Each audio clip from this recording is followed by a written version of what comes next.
নানা আয়োজনে সারা দেশে পালিত হচ্ছে বিএনপির প্রতিষ্ঠাতা ও সাবেক রাষ্ট্রপতি জিয়াউর রহমানের শাহাদাত বার্ষিকী। দুপুরে নেত্রকোনার পূর্বধলা উপজেলার অডিটোরিয়ামের হলরুমে আলোচনা সভা ও দোয়া মাহফিল আয়োজন করে বিএনপি ও অঙ্গ সহযোগী সংগঠন। এতে প্রধান অতিথি ছিলেন জেলা বিএনপির সাবেক সাধারণ সম্পাদক আবু তাহের তালুকদার। পাবনার জেলা স্বেচ্ছাসেবক দলের উদ্যোগে দোগাছি কায়েমকোলা মানিকতলা আব্দুল সাত্তার হাফিজিয়া মাদ্রাসায় কোরআন খতম ও দোয়া মাহফিল অনুষ্ঠিত হয়।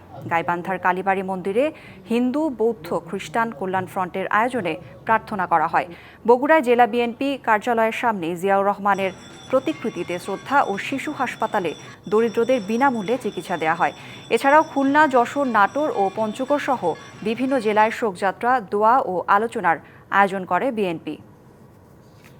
নগদ পেমেন্টে 500 টাকা পর্যন্ত ক্যাশব্যাক আর লেনদেনে প্রতিদিন ডিপ ফ্রিজ এবং ঘন্টায় ঘন্টায় এসি, টিভি সহ দারুণ সব গিফট।